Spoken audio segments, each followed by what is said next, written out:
నమస్తే, welcome to BRK news. నేను మీ రిషికి మనతో పాటు ఉన్నారు లైఫ్ స్కిల్స్ అయినటువంటి retired and CM Indian bank guest faculty Rammohan Rao garu మనతో పాటు ఉన్నారు. వారిని అడిగి మిగతా విషయాలు క్షుణ్ణంగా తెలుసుకుందాం. Sir, hi sir.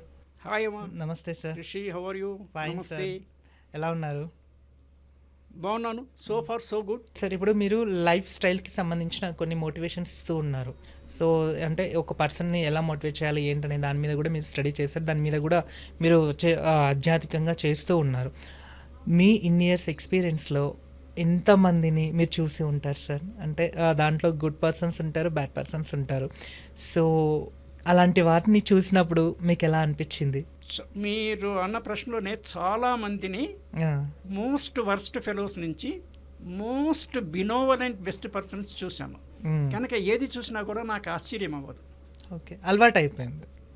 అలవాటు అంటే అబ్జర్వేషన్. ఓకే, అలవాటు is a different context. Observe చేశాను కనుక ఇది ఆల్రెడీ చూశాను, ఇంకా ఆశ్చర్యం దీనికి. ఇంతకన్నా వర్స్ట్ ఫెలోని చూశాను. సో వీడు వర్స్ట్ అయితే నాకు ఐ డోంట్ గెట్ అయ్యో ఏమనిపించదు, అట్టనా అన్న ఆశ్చర్యం ఉండదు. చాలా గొప్ప వ్యక్తిని చూసాము, రైట్. ఎంతకన్నా గొప్ప వ్యక్తిని కూడా ఇంతకుముందు చూశాను. Okay, that is what is experience. మీరు ఆ పాయింట్ అంటే ఏజ్ని బట్టి కొంత వస్తుంది, మనకి సొసైటీలో ఎంత ఎక్స్పోజర్ ఉండే దాన్ని బట్టి కొంత వస్తుంది. ఆ ఎక్స్పోజర్ నుంచి మనం నేర్చుకున్న దాన్ని బట్టి experience. So age, exposure, experience యొక్క కలగలియకనే personality of a person. Right. West ఫెలోస్ని చూసినప్పుడు వీళ్ళని నేను మార్చగలనా, అంటే వీళ్ళు ఖచ్చితంగా మారాలి, వీళ్ళకు ఎలాంటి గైడెన్స్ ఇస్తారు అలాంటి వాళ్ళకి? ఒకటండి, first of all we have to correct ourselves. Okay, number 1. Step number 2, మనకి సెల్ఫ్ సఫిషియన్సీ వచ్చిన తర్వాత I'm okay in all respects అన్నప్పుడు మనకి ఇంకా టైము, ఓపిక, ఇంట్రెస్ట్ 3 ఉండాలి. ఇవన్నీ ఉన్నప్పుడు ఎవరైనా మిమ్మల్ని అప్రోచ్ అయినప్పుడు you can help them. Approach కాకపోయినా కూడా మనం ఒక్కోసారి చెప్తే నువ్వెవరు నాకు చెప్పేవాడు అన్న వాళ్ళు కూడా ఉంటారు. కనుక వీ డోంట్, ఇట్ డిపెండ్స్.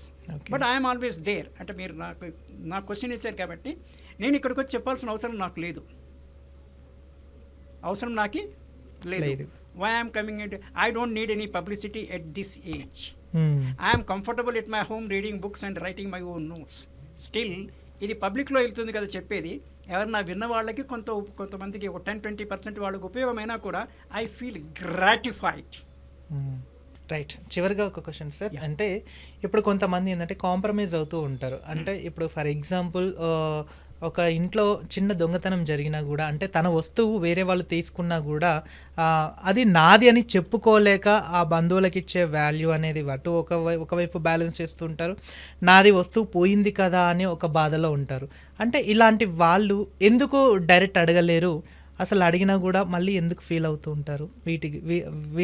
వీళ్ళకి మీరు ఇచ్చే సజెషన్స్ ఏంటి? మనం ఇందాక మన ప్రస్తావనలో బెనిఫిట్ ఆఫ్ డౌట్ అనే ప్రేస్ వచ్చింది. ఎస్, బెనిఫిట్ ఆఫ్ డౌట్ ఉంది కానీ అది క్లారిటీ రాలా. సో బెనిఫిట్ ఆఫ్ డౌట్ మనం తీసుకోవద్దు, వాళ్ళకి వదిలేయాలి. మనకి ఇది అఫోర్డబుల్ విషయం అనుకోండి. మనం కోటీశ్వర్లకి 1 లక్ష రూపాయలు పోతే పోనీ, మనం లక్షాధికారిని 1000 రూపాయలు తీసుకుంటే తీసుకున్నాడు కదా. కానీ కష్టపడి సంపాదించిన సొమ్ముని వేరే వాళ్ళు తీసుకుంటూ ఉంటే కష్టపడి సంపాదన మీద ఏం లేదండి. కష్టపడడం అనేది మీరు సంపాదనతో నిమిత్తం లేకుండా మనిషి అన్నవాడు కష్టపడాలి. That is the purpose of life.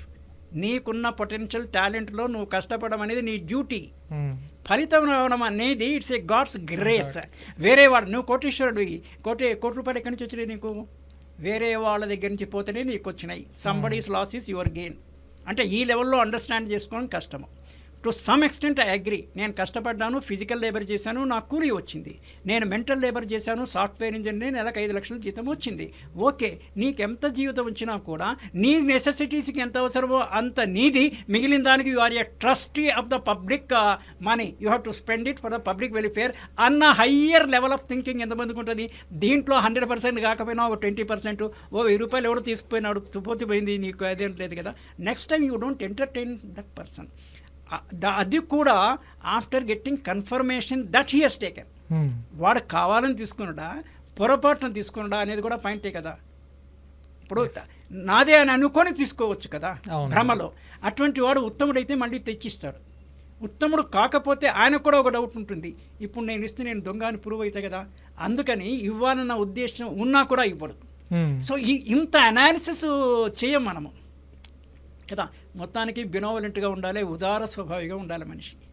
Okay, thank you sir, చాలా వాల్యుబుల్ ఇన్ఫర్మేషన్ ఇచ్చారు. Thank you so much. మా ఛానల్ తరపు నుంచి మీకు ప్రత్యేకంగా ధన్యవాదాలు తెలుపుతున్నాం. ఓకే, చూసారు కదా, మరిన్ని అప్డేట్స్ కోసం కీప్ వాచింగ్ బీఆర్కే న్యూస్ తెలుగుడి సత్తా.